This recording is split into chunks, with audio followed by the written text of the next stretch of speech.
Post and you're watching Vantage with me, Palki Sharma.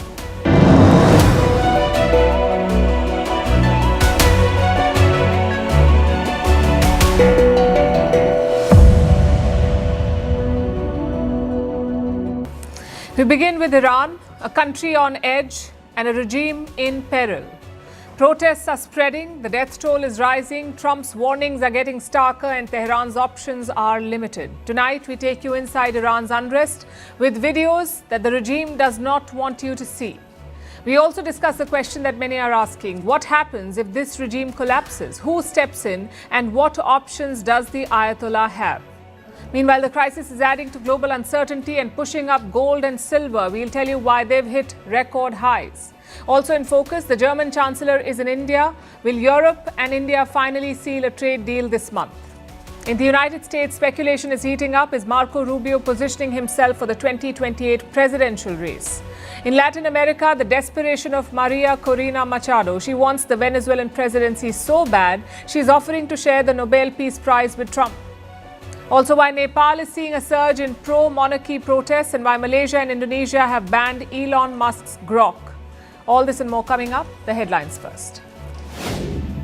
Respect our sovereignty. Mexico's president tells Donald Trump as the two leaders discuss the country's security. Trump has threatened ground attacks against drug cartels in Mexico. His warning follows recent U.S. maritime operations in the Pacific and the Caribbean. In Bangladesh, a leader belonging to Sheikh Hasina's party dies in police custody. Officials say it was a natural death, but the Awami League leader's family has accused the administration of negligence. This comes amid a wave of violence in Bangladesh targeting minorities and political opponents. Sudan's paramilitary rapid support forces launched a drone strike on an army base. The attack took place in the southeastern city of Sinjar. The strike comes a day after the army-aligned government said that it had returned to Khartoum. For nearly 3 years, they were operating from their wartime capital of Port Sudan. North Korea condemns what it calls shameless moves by the US to undermine the United Nations. Its mission to the UN blasted reported plans for a briefing on Pyongyang's violations of sanctions. Instead, North Korea said the group should focus on how Washington is a threat to the UN's existence. And Spanish police announced their largest ever seizure of cocaine. They impounded a Europe-bound container ship in the Atlantic Ocean. The vessel was carrying almost 10 tons of the drug. 13 crew members were arrested and a firearm was seized during the operation.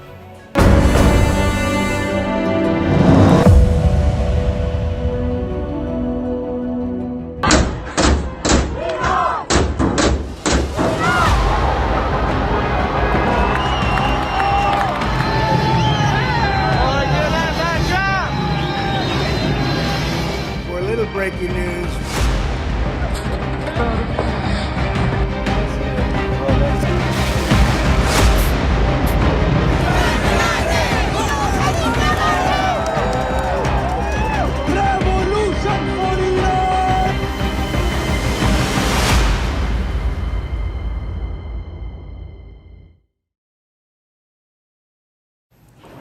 It is Iran's biggest threat since 1979. Thousands of protesters on the streets, foreign enemies on the prowl, the economy on its knees, and the regime significantly weak. Moments like these can shape our collective history. The question is, which way will it go? Will Iran's regime be toppled by the protesters, or will it survive one more time? Let's look at the ground situation first. The protests began over the country's economic woes, especially the failing currency.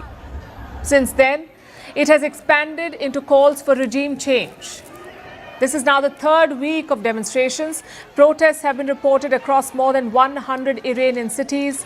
Thousands rallied over the weekend. Take a look at this.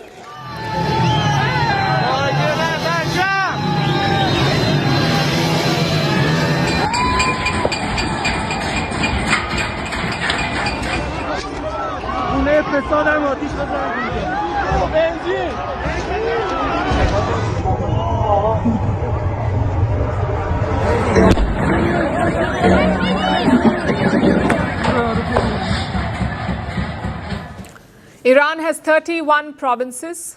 All 31 provinces are protesting. The people have attacked public property, they have targeted security officials, even a mosque in Tehran was set on fire. It tells you how widespread and serious this is. At first, the Iranian government tried to negotiate. They promised to address people's concerns on the economy, but as the unrest grew, the government's attitude changed. It has started calling the protesters rioters and terrorists. These are not protesters, they are violent agitators. We accept protesters and we acknowledge their concerns. We are making every possible effort to address those concerns. We ask our dear people to stand firmly against those who are violent agitators and who are damaging public property.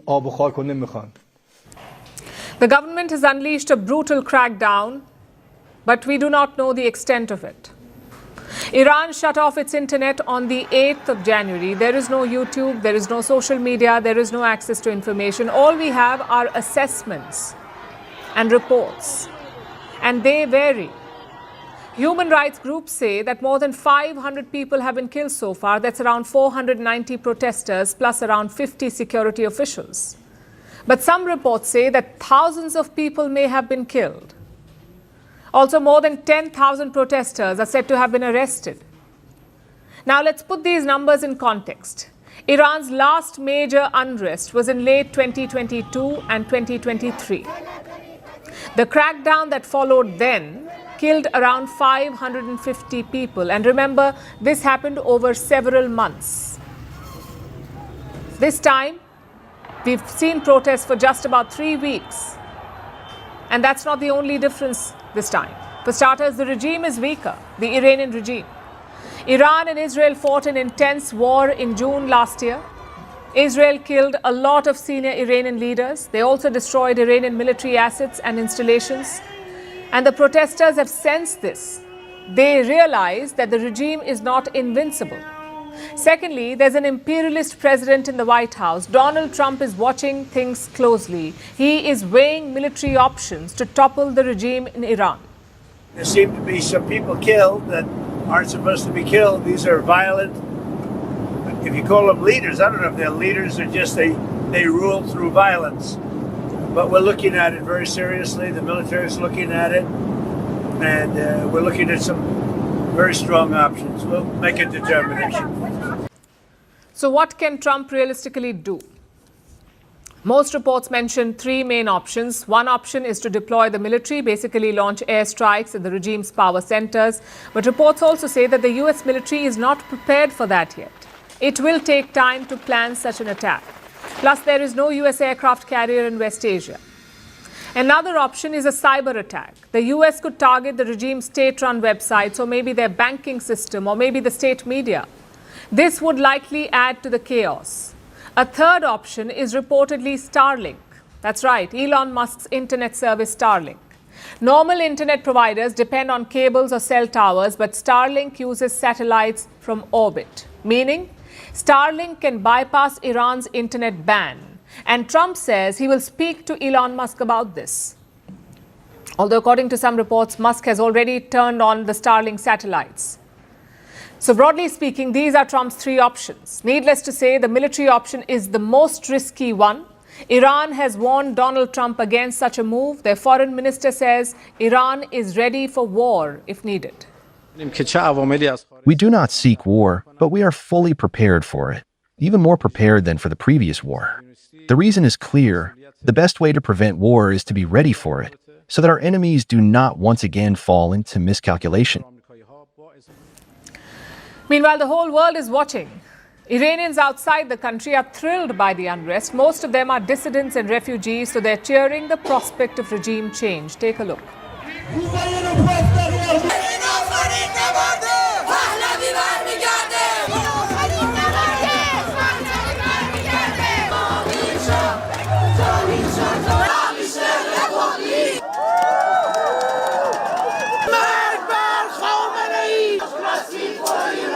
Revolution for Iran!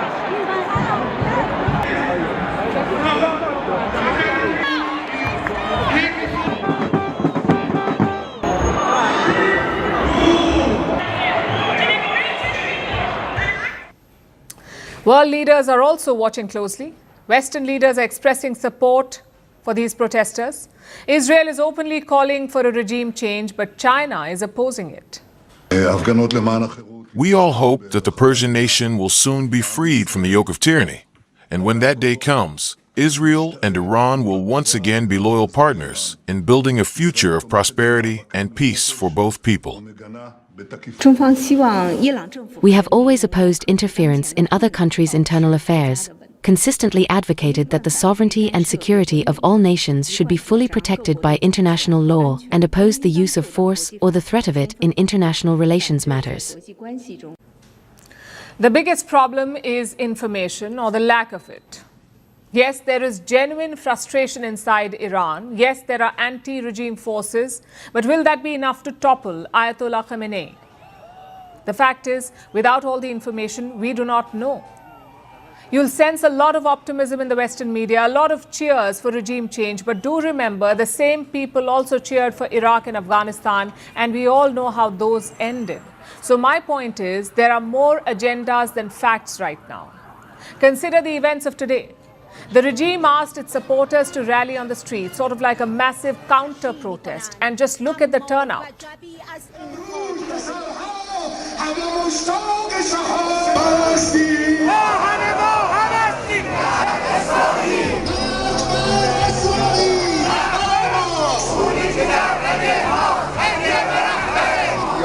یان به تعبیر مقام معظم رهبری این پیام رو بدید نگاه به پرچمدار. These are pro-government protesters that you saw, and they seem to be in sizable numbers too. So it's early to say which way this is going. The next few days will be crucial for Iran. We have seen the same script play out over the years: a violent crackdown, a roundup of protesters, and large-scale persecution. That's the regime's response to any protest, and historically it has worked. When the crackdown turns brutal, protesters return home. The question is, will it happen this time too? So Iran has shut the internet, and everyone knows what that means. Tehran wants to control the story, it wants to shape the narrative. But in this day and age, internet bans do not really work. Videos from Iran are still coming out. They show the chaos on the streets. They show how much pressure the regime is under. So tonight we've compiled 5 videos for you that tell the story of Iran. The most dramatic, the most consequential images that show how serious the challenge before the regime is. And before we start, let me warn you, some of these pictures are quite disturbing, so we advise viewer discretion. Our first video is from a mosque in Tehran, which was burnt down. Take a look.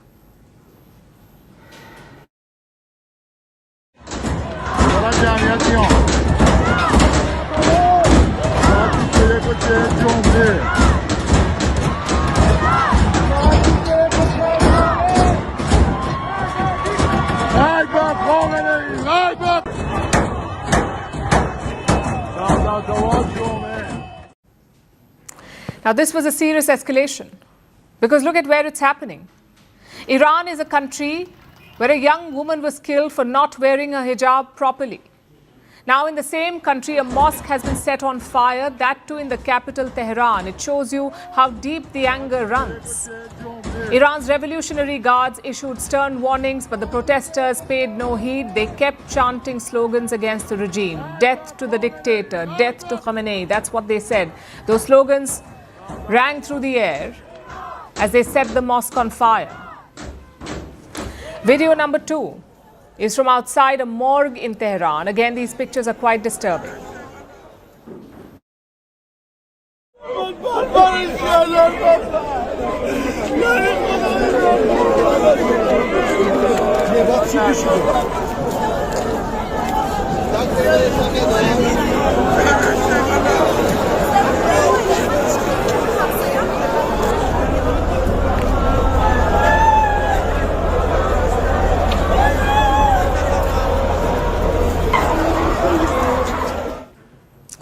Those were dead bodies you saw inside dozens of body bags, presumably of protesters.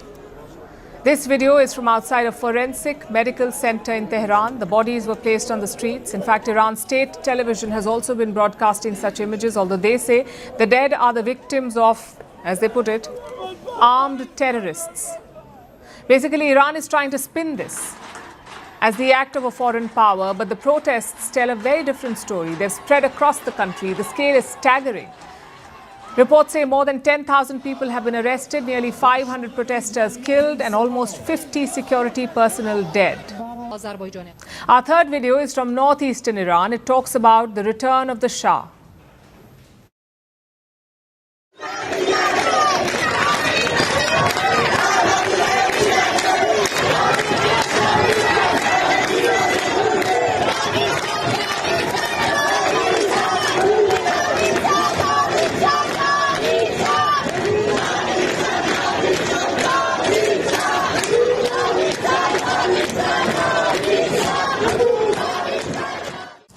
Pahlavi will return, long live the king. That's what these protesters are saying. They're referring to Reza Pahlavi, the exiled son of Iran's last Shah, who lives in the United States. He has not returned to the country since the 1979 revolution.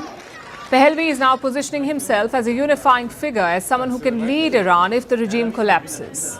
And sitting in the United States, he's calling for more protests. We'll tell you more about him in just a bit. For now, look at the location of this protest.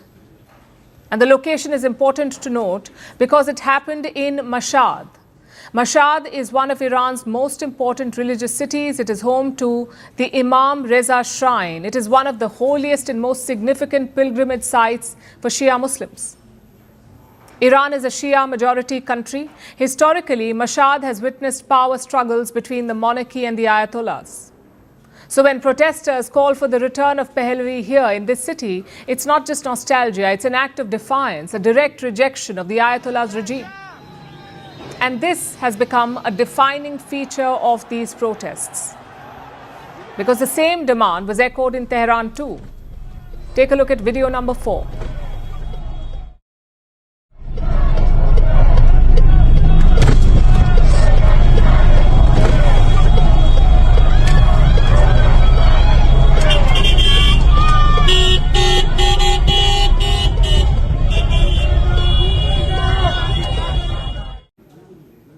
Iran's authorities claim that things are under control. The statement came from the foreign minister. We have no way of verifying it though because the pictures take time to trickle out. So we don't know if the situation is indeed under control. We don't know if the streets of Tehran have gone silent, but we can say for sure that the protests have spilled beyond Iran's borders. Over the weekend, there were demonstrations across the globe, each one more dramatic than the other. In London, protesters targeted the Iranian embassy. One man scaled the embassy's balcony. He raised an old flag, the one that was used before the Islamic Revolution, and then tore down the current flag of Iran. In Canada, Iranian women staged an open act of defiance. They burned photographs of Ayatollah Ali Khamenei.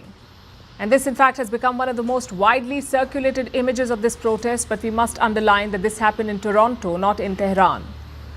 And the most serious escalation came in Los Angeles. This is video number 5. A protest turned chaotic when a U-Haul truck drove into the crowd.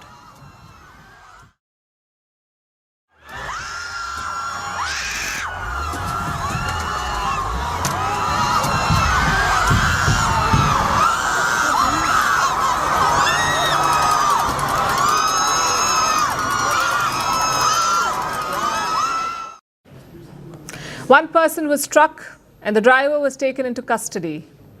It just goes on to show that what began on the streets of Iran is now reverberating around the world.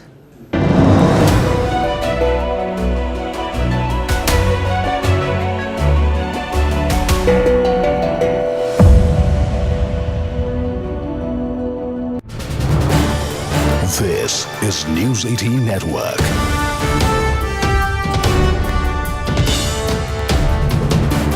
India's largest news network.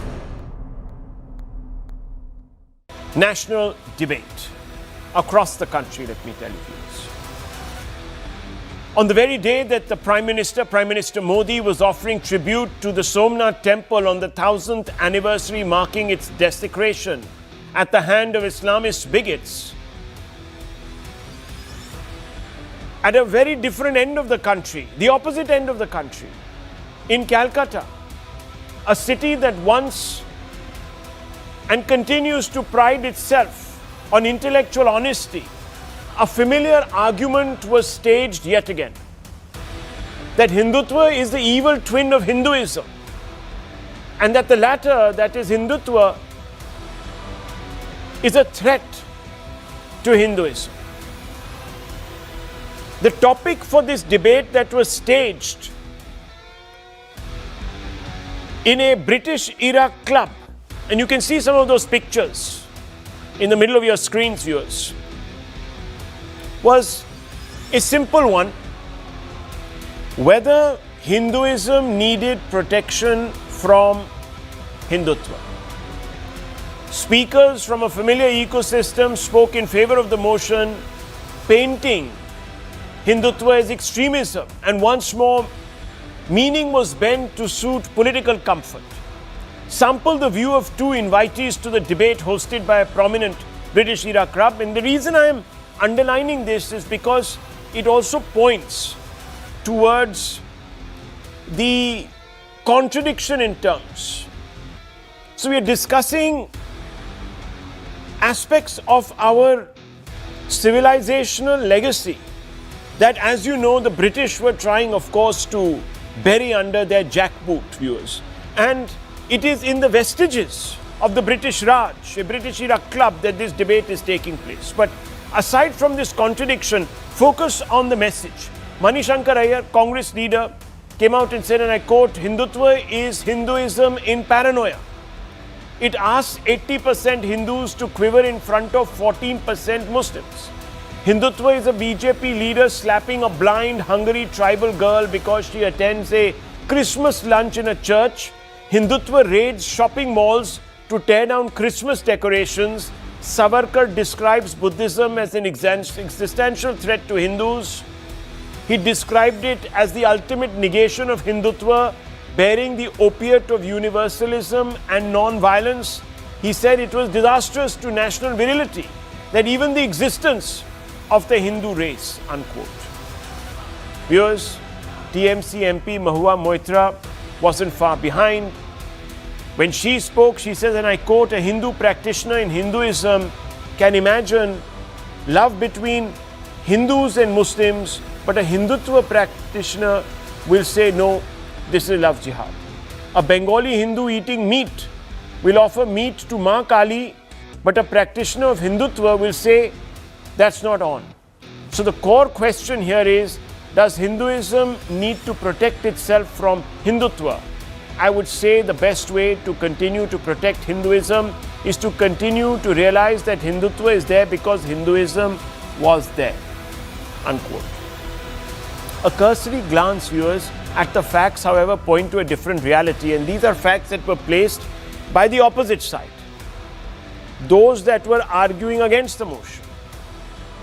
Some of them said that the first recorded use of the word Hindutva is credited to the Bengali literature Chandranath Bose in 1892. Basu used the term to describe the essence or twa of being Hindu in a cultural and traditional sense. Basu never intended to use the word to define any political ideology.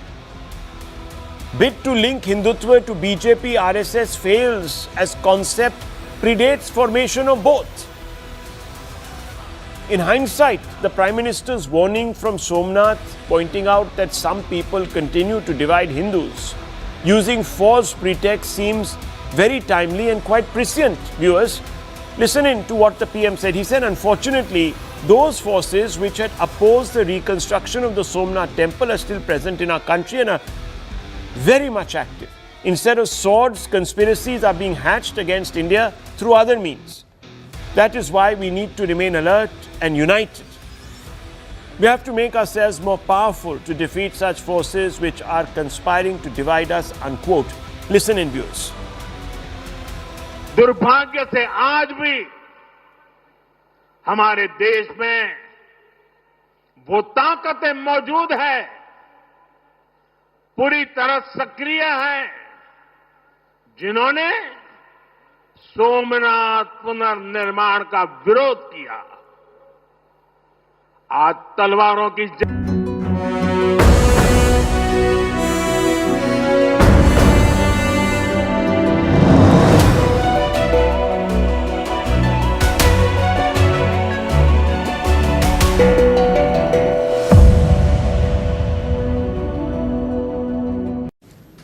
So it is day 16 of the protest. More and more people are taking to the streets. There is no internet, yet videos are going viral on social media. All of this raises one question. Who is leading these protests? And if the regime falls, will they replace it? First things first, these protests are fragmented. There is no clear group or leader behind them, no one group or leader behind them. Having said that, Iran does have an opposition, however fractured. And the biggest face of that opposition is Reza Pahlavi. For decades, he's been the poster boy of Iran's opposition outside its borders. He was soft-spoken, careful with his words, always talking about democracy and secularism. But last week, something shifted. The same Reza Pahlavi told Iranians to capture city centers. He told them to prepare for his return. The world today stands with your national revolution and admires your courage. In particular, President Trump, as the leader of the free world, has closely observed your indescribable bravery and has declared that he is ready to help you. Do not abandon the streets. My heart is with you.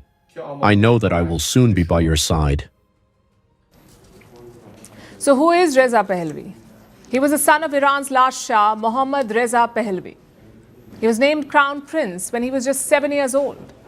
The peacock throne was supposed to be his destiny. The year was 1967. That's when he became Crown Prince. But 12 years later, the story hit an anticlimax. Iran saw a revolution in 1979. It swept away the monarchy and brought in the clerics. The Ayatollah took charge and the Pahlavi dynasty collapsed almost overnight.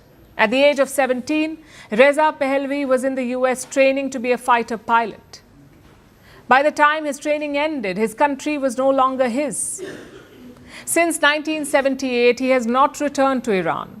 That's more than 45 years. He has lived as an exiled prince.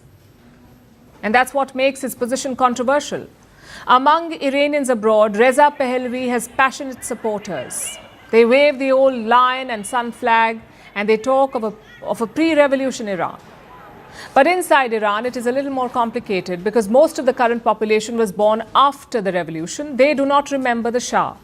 They've only heard stories. And even among the monarchists in Iran, there is a split. So Reza Pahlavi's message may be defined. He may be trying to rally the protesters, but do the people of Iran really want him? That's the question. Then there is the MEK, the Mujahideen-e-Khalik.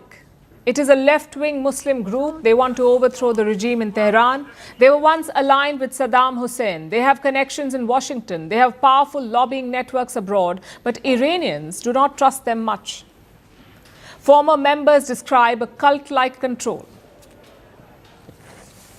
Then we have secular reformists. They have charisma, but no structure.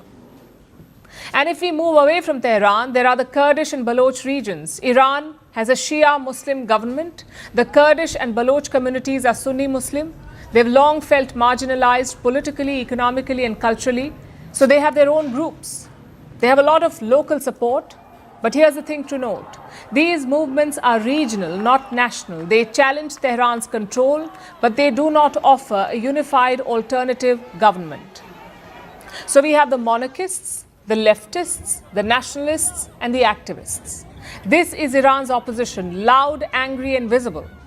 But each of them has a different vision, a different notion of what should come after the Islamic Republic.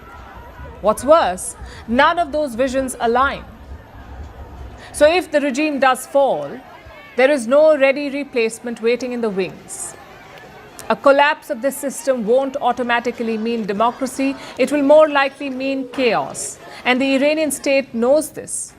They've used this. They've taken advantage of this fragmentation. And the real danger for Tehran right now is not the return of one leader. They're not worried about Pahlavi. They are worried about the opposition joining hands.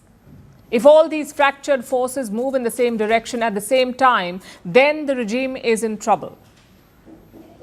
But then again, will that happen anytime soon? We can only wait and watch.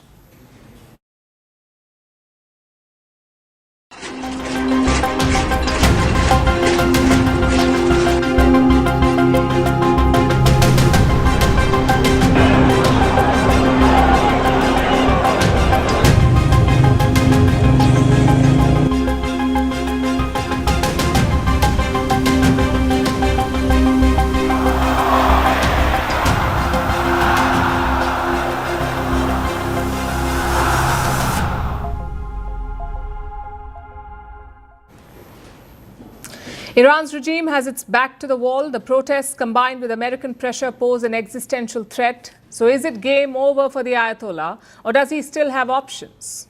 And what can the regime do next? We have a list of 4 likely options. But before that, do remember one thing. The regime's goal is not progress or prosperity. It is not to help the people of Iran. Right now, their goal is self-preservation, basically to ensure their survival and rule. So look at these options with that context in mind. Option number 1, make it a national security issue. Make it America and Israel versus Iran. That's not how the protests started. They began over Iran's poor economic conditions, and at first Tehran admitted that. President Masoud Pezeshkian said, "Do not blame America, do not blame the sanctions, blame us." But now he's toughening his tone. He is directly blaming the US and Israel. People are dissatisfied. We are at fault. You are at fault. Do not go after America as the one to blame. Do not go after, I don't know, some other person to blame. It is we who must serve. The United States and Israel are sitting there, giving instructions to these people, telling them, "Go ahead, we are backing you." The same ones who struck this country and killed our young people and our children are now giving them orders. And why is this shift important? Because it creates a new enemy for the people of Iran. It's not the regime, it's not the economy, it is the United States and Israel, a foreign enemy that can unite the whole country. It's a strategy that Iran has used in the past, and this time it's not even an imagined threat, it's a very real threat. And I think the US president is openly saying it.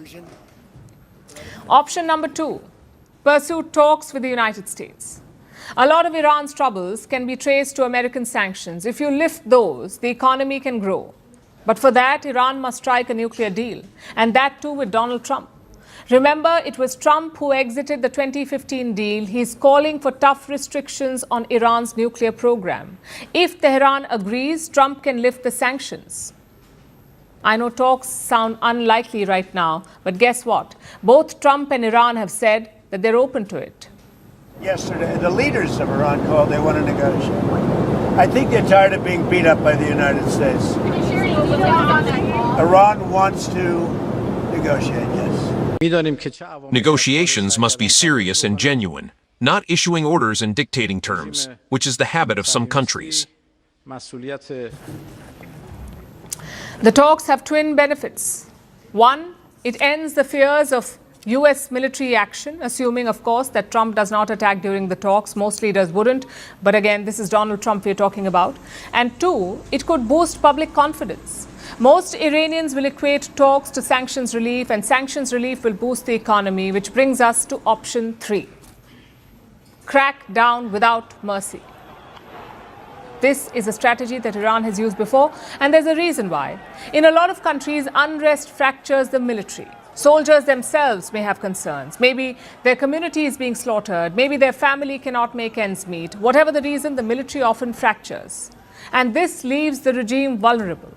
But in Iran, that is not a worry, because the regime has its own military force in this country. It's called the IRGC, the Iranian Revolutionary Guard Corps. This is the most powerful organization in Iran, more powerful than their army, their navy, and their air force. Do you know why? Because the IRGC's job is not to protect Iran, their job is to protect the regime. This is an ideological military force. If Ayatollah Khamenei wants a crackdown, they will crack down. If he wants to kill protesters, they will kill. That's how loyal and obedient the IRGC is. Reports say they are already deployed on the streets. So I guess violence is always an option. Which brings us to the final one. Make domestic concessions. On the economic front, this will be tough. Iran's economy is expected to shrink by 1.7% this year and by 2.8% next year.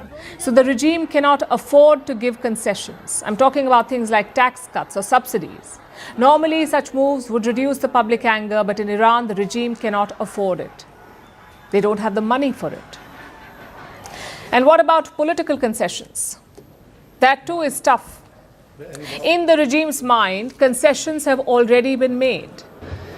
The country now has a reformist president, their first in 2 decades. They also have a non-cleric president, also the first in 2 decades.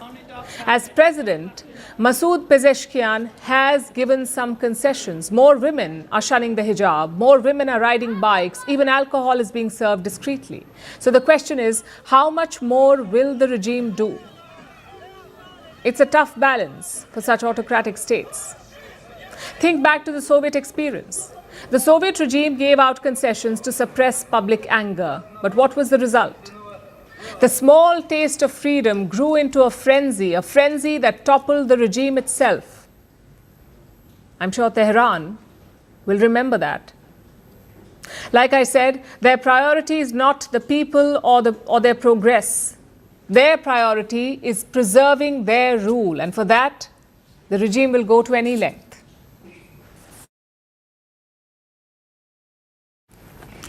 The crisis in Iran is unfolding not just on its streets and global capitals, but also on stock markets. Look at gold. Gold has hit a fresh record today. It has crossed $4,600. That's $4,600 for 1 ounce of gold. And this has happened for the first time. Same with silver. Silver has surged past $84 an ounce. That too is a record. So what explains this sudden surge? Uncertainty. When the world feels uncertain, money looks for safety. And for centuries, gold and silver have been that safe place. Although today's rally is not driven by one single event, it is a result of multiple pressures colliding at once. So let's break it down for you. The first one is geopolitics. Like I said, Iran is on edge, protests have turned deadly, and Washington is fueling the fire. Donald Trump has threatened strong action against Tehran. And for markets, that means risk. They fear a wider regional conflict. And when risk rises, investors move into assets that hold value during crisis. The second reason is the US Federal Reserve. The Federal Reserve is America's central bank. It controls interest rates in the world's largest economy. When the Fed raises rates, money becomes expensive. When it cuts rates, money becomes cheaper. And what the Fed does impacts markets across the world. Today, the Fed became a part of the story. The Fed chair is a man called Jerome Powell. He said the central bank is facing political pressure and that the Trump administration has threatened a criminal probe. The threat of criminal charges is a consequence of the Federal Reserve setting interest rates based on our best assessment of what will serve the public, rather than following the preferences of the president. This is about whether the Fed will be able to continue to set interest rates based on evidence and economic conditions, or whether instead monetary policy will be directed by political pressure or intimidation. That's a very strong statement. For investors, this raises a red flag. When a central bank's independence is questioned, confidence in the currency drops, in this case, the US dollar. And when that happens, investors move towards assets that sit outside politics. So they're shunning dollars for gold and silver, hence the spike. The third reason is the US economy itself. It is showing signs of slowing. Job growth has cooled, and markets now expect at least 2 interest rate cuts this year. And why does that matter? Because lower interest rates make gold and silver more attractive. When rates fall, these metals rally. So today's rally is about 3 things: geopolitical risk, the Federal Reserve's uncertain future, and expected interest rate cuts. That explains the spike. Having said that, there's a bigger story here. Gold and silver have always done more than just track prices. They've often acted as barometers of world peace. Not because they predict war, but because they measure fear. Look at the historical pattern. In the 1970s, the world was shaken by oil shocks and the Cold War. Gold prices doubled after the 1973 oil embargo. They surged again during the Iranian Revolution of 1979. Then in the 1980s, amid the Soviet Union's invasion of Afghanistan, gold hit a then record high of $850 an ounce. And silver exploded even more. Then in 1990, when Iraq invaded Kuwait, gold jumped within weeks. And when the Gulf War ended, gold prices stabilized. The message was simple and consistent. Fear drives up prices. After 9/11, gold began a decade-long rise. The war on terror, massive government spending, global instability, all of it pushed up gold. From around $250 to nearly $1,900 by the year 2011. That pattern repeated in 2020 when the Wuhan virus pandemic shut down the world. It pushed gold prices to new highs. But why does this keep happening? It happens because gold is neutral. It does not belong to any government. It cannot be printed and it cannot be sanctioned by a policy. So when trust in institutions falls, trust in gold rises. Silver tells a slightly different story though. Silver is also a safe haven asset, but it's also an industrial metal. Silver is used in electric vehicles, in solar panels and defense technology. When silver rallies alongside gold, it is often a signal, not just of a short-term fear, but expectations of a longer period of global stress. And this is why many experts call gold and silver one of the most reliable indicators in the market. So long story short, when gold and silver hit records, they're not just making headlines, they're flashing a warning that trust is shaking, risks are rising, and the world is bracing for more turbulence.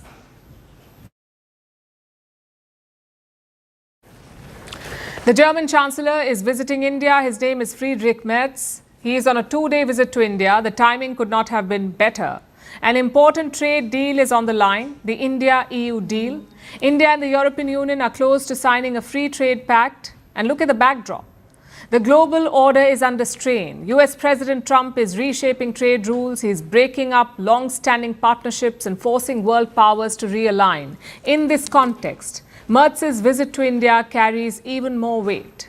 It marks the beginning of a string of high-profile visits from Europe to India, all in the run-up to India's Republic Day, where top European leaders have been invited as chief guests. So Merz's visit sets the tone for those engagements. He's making a push to close the trade negotiations. Our next report brings you the highlights of day one. Diplomacy is not always conducted behind closed doors. Sometimes it plays out in public view. During his first visit to Asia, German Chancellor Friedrich Merz experienced that firsthand in India. In Ahmedabad, he was greeted with traditional welcome. Herzlich willkommen, Herr Bundeskanzler. This is a symphony, grand symphony with 108 musicians. He took a shared car ride with India's Prime Minister Narendra Modi. Both leaders flew kites together.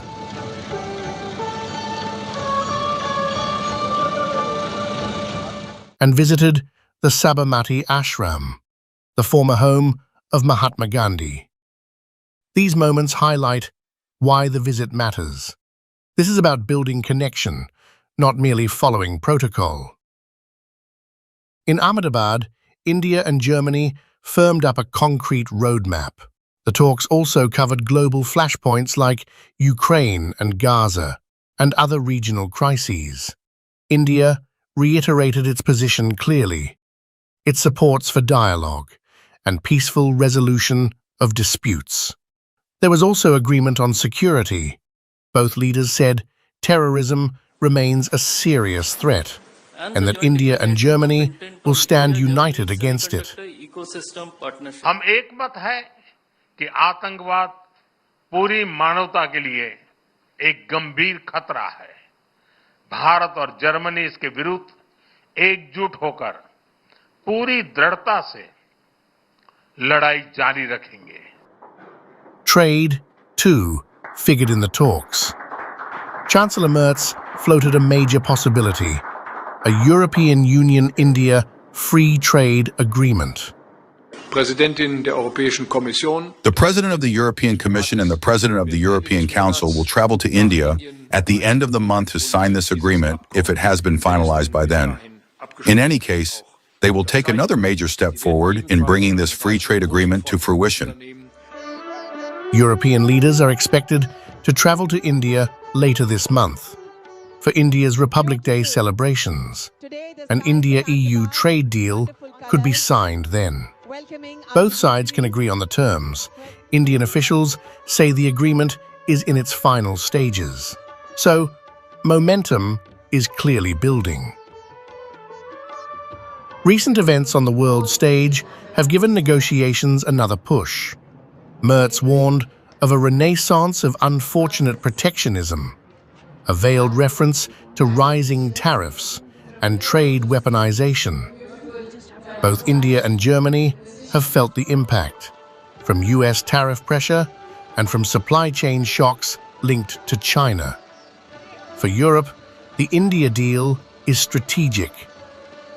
It helps reduce dependence on China and diversifies trade networks. For India, it opens deeper access to European markets. But trade was not the only concern. Security featured prominently in the talks as well. Germany wants closer cooperation with India, partly to reduce New Delhi's reliance on Russia, a sensitive issue. India still sources much of its military equipment from Moscow and remains a major buyer of Russian oil and gas. Germany has pushed India to cut back and to prevent sanctions circumvention. India has resisted those demands so far. Despite this, both sides signed key agreements. Memorandums on security cooperation, on critical minerals, healthcare, and an artificial intelligence innovation center. The message was pragmatic. The differences do remain, but engagement is deepening. In a world of trade wars and strategic pressure, India and Germany are positioning themselves as long-term partners. Not just by choice, but by necessity.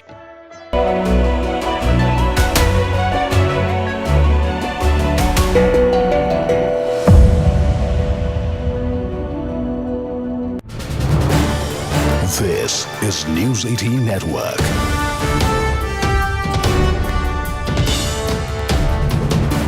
India's largest news network. National debate across the country, let me tell you please. On the very day that the Prime Minister Modi, was offering tribute to the Somnath temple on the 1000th anniversary marking its desecration at the hand of Islamist bigots, at a very different end of the country, the opposite end of the country, in Calcutta, a city that once and continues to pride itself on intellectual honesty, a familiar argument was staged yet again, that Hindutva is the evil twin of Hinduism, and that the latter, that is Hindutva, is a threat to Hinduism. The topic for this debate that was staged in a British-era club, and you can see some of those pictures in the middle of your screens, viewers, was a simple one: whether Hinduism needed protection from Hindutva. Speakers from a familiar ecosystem spoke in favor of the motion, painting Hindutva as extremism, and once more, meaning was bent to suit political comfort. Sample the view of two invitees to the debate hosted by a prominent British-era club. And the reason I am underlining this is because it also points towards the contradiction in terms. So we are discussing aspects of our civilizational legacy that, as you know, the British were trying, of course, to bury under their jackboot, viewers. And it is in the vestiges of the British Raj, a British era club, that this debate is taking place. But aside from this contradiction, focus on the message. Manishankar Iyer, Congress leader, came out and said, and I quote, Hindutva is Hinduism in paranoia. It asks 80% Hindus to quiver in front of 14% Muslims. Hindutva is a BJP leader slapping a blind, hungry tribal girl because she attends a Christmas lunch in a church. Hindutva raids shopping malls to tear down Christmas decorations. Savarkar describes Buddhism as an existential threat to Hindus. He described it as the ultimate negation of Hindutva, bearing the opiate of universalism and non-violence. He said it was disastrous to national virility, that even the existence of the Hindu race, unquote. Viewers, TMC MP Mahua Moitra wasn't far behind. When she spoke, she says, and I quote, a Hindu practitioner in Hinduism can imagine love between Hindus and Muslims, but a Hindutva practitioner will say, no, this is love jihad. A Bengali Hindu eating meat will offer meat to Ma Kali, but a practitioner of Hindutva will say, that's not on. So the core question here is, does Hinduism need to protect itself from Hindutva? I would say the best way to continue to protect Hinduism is to continue to realize that Hindutva is there because Hinduism was there, unquote. A cursory glance, viewers, at the facts, however, point to a different reality, and these are facts that were placed by the opposite side, those that were arguing against the motion. Some of them said that the first recorded use of the word Hindutva is credited to the Bengali literature Chandranath Bose. In 1892, Basu used the term to describe the essence or twa of being Hindu in a cultural and traditional sense. Basu never intended to use the word to define any political ideology. Bid to link Hindutva to BJP RSS fails as concept predates formation of both. In hindsight, the Prime Minister's warning from Somnath pointing out that some people continue to divide Hindus using false pretext seems very timely and quite prescient, viewers. Listen in to what the PM said. He said, unfortunately, those forces which had opposed the reconstruction of the Somnath temple are still present in our country and are very much active. Instead of swords, conspiracies are being hatched against India through other means. That is why we need to remain alert and united. We have to make ourselves more powerful to defeat such forces which are conspiring to divide us, unquote.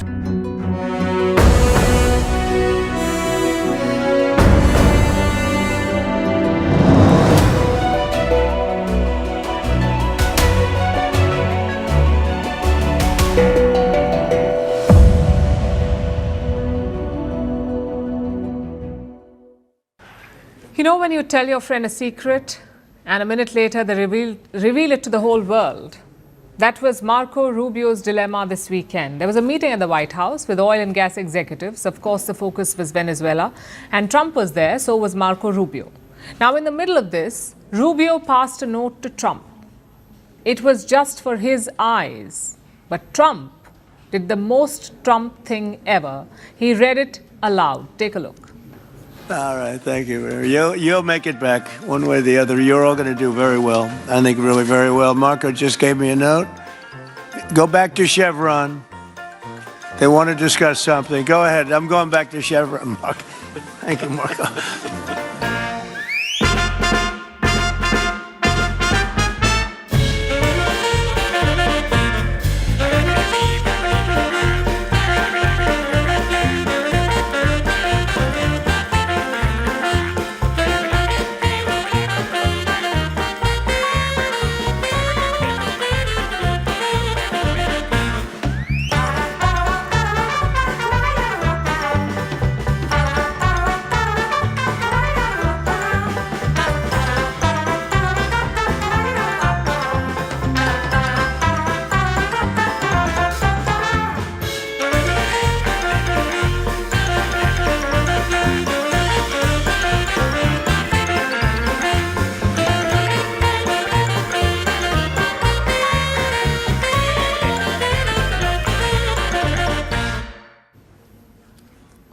And now it's time for Vantage Shots, images that tell the story. ISRO's first satellite launch of 2026 was cut short due to an anomaly. Taj Mahal inspires sculptors at an ice sculpture festival in China. And a tiny deer scares off an Indian rhino in a Polish zoo. Finally, we're taking you back in history on this day in 1949. Haruki Murakami was born in Japan. He's considered one of the world's most famous writers of all time. He started writing at the age of 29 after a sudden epiphany at a baseball game. Murakami hit the literary mainstream with his fifth book, Norwegian Wood. To date, his work has been translated into 42 languages and has appeared on best-selling lists across the world. We're leaving you on that note. Thank you for watching. We'll see you tomorrow.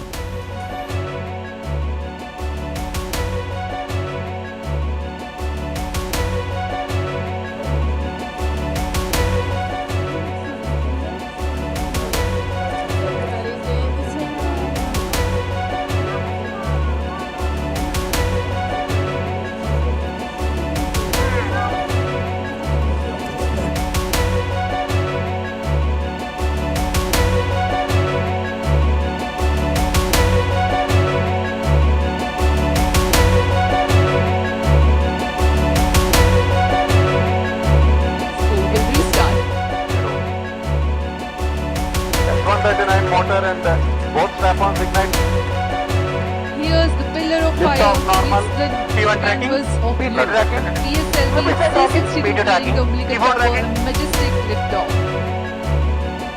PSLV C-62 प्रमोचन यान का सफलतापूर्ण उत्थापन प्रथम प्रमोचन मंच से